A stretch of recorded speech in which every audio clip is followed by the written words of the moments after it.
And join Coach Ryan Day and experts from across Buckeye Nation to preview every matchup and break down each week's game. Game Time with Ryan Day airs Saturday mornings at 9 in 10 TV in Columbus and statewide on Bally Sports Ohio. Coach Ryan Day joins us right now. His comments are presented by Kroger. And, Coach, thank you for your time. You look at those numbers from Saturday, Coach, it's so eerily close as you'd expect in a matchup like that. You told us after the game you didn't want it to come down to one play. As you rewatched, was there a play or two that you pointed to earlier in either half where you were like, man, I wish we had that one back? Well, yeah, I mean, the first fumble really early on in the game hurt us. And, the onside kick there was actually something that we actually practiced this week, and he really did a great job with the execution of it. But obviously, wish we had those two plays back for sure. Those are big, and then the X plays. I mean, those ones obviously were game changing plays that we can't let happen. Coach, this is a game where everything seemed to be just going back and forth with trading the leads and all of that. It's safe to say that you love the way your players just embraced the competition and stayed with what you wanted to do, even when things didn't seem to be going well in certain moments? No, I think that part was good. I think that guys did continue to compete. They played really, really hard. Even at the end there, the defense, hung on there down the goal line to give the offense a chance. So, I mean, I think, that part was positive, and I think, they did have a good look in their eye the entire night. So that part was good.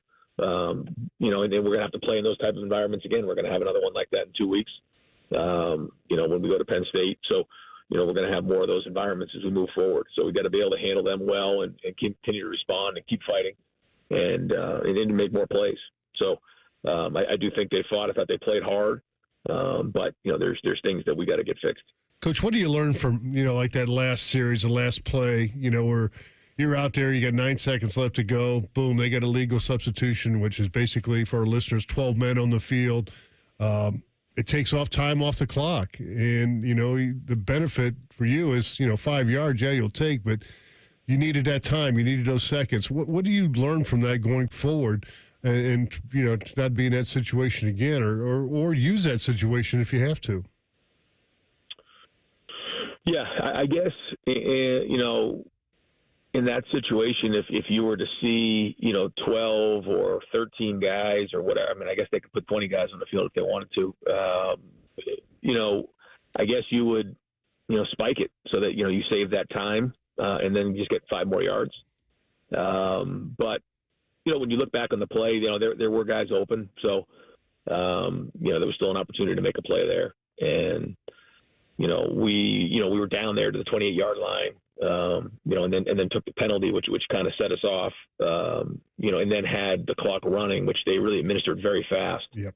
And put Will in a tough spot, which was, really fast. But, Will was fighting his tail off all the way to the end. And, every time you come out of those situations, you keep working through it.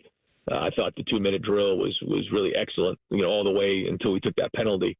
And we're a little bit of a scramble mode trying to get that thing back into field goal range. So, you think back on, a lot of things, trust me, I've gone through every single play about 8,000 times in my head and kept me up late at night. And so we'll keep working on it. We'll work at it again this week and make sure that we're doing everything we can. No, considering that whole series started with a sack and, a lot of time ticked off there. I mean, that was, like when I saw that, I'm like, wow, this is going to be tough. But we still got down there, still got in a position to get it done.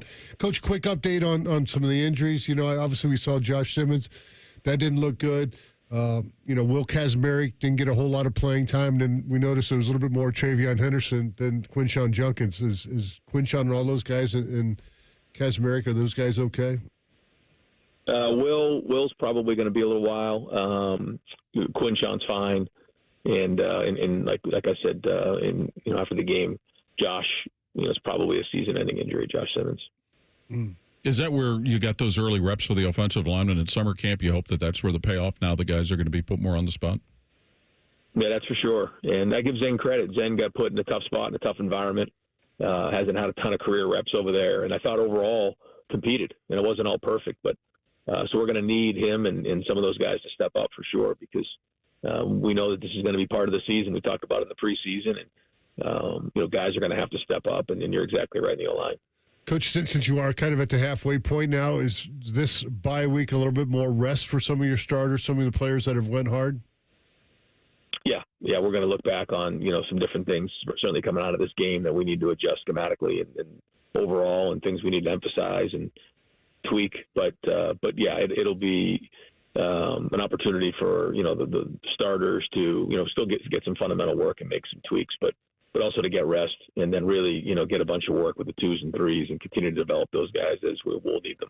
Is this where you need team captains and leaders to kind of help do what the coaches are going to do, and that's keep everybody together and on the same plane?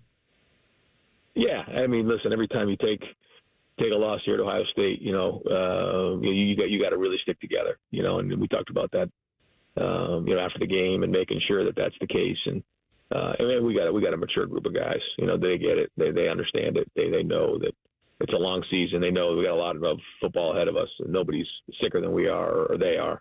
But we do. We got an opportunity here in the second half of the season. You win all these games, you're probably right back in it again, facing the same team we just played. So it's all in front of us.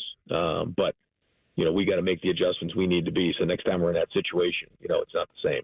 Yeah, the only thing that's out of the picture is having an undefeated season. But taking care of your goals at the end of the year with the team up north. Taking care of the championship and a chance to get in the playoffs and do your business there. That's all still in front of you. So, I mean, it hurts. But, there's just not many NFL teams that go undefeated. In college football now with, 12 players and guys getting paid, it's almost like an NFL light. You got to just regroup. You got to be mature about it and go forward. Yeah, and we got to learn from it, and we got to make sure that doesn't happen again. And that's the bottom line. And coaches, players, everybody in the building's got to own it. And like you said, the opportunity's there. A few years ago, may not be that way. That's right. But this is the way it is now. And so now, the team that continues to grow, the team that learns from these type of games, that can continue to develop the depth when we lose different guys and can continue to get stronger as the season goes on and evolve with the season is going to be the ones who are strongest at the end. And so we got to use this as an opportunity to address those issues and build to make sure we're playing our best football here in these last 6 games. Buckeye coach Ryan Day, we always appreciate your time. We'll see you for your radio show on Thursday, okay? All right, guys. Thanks.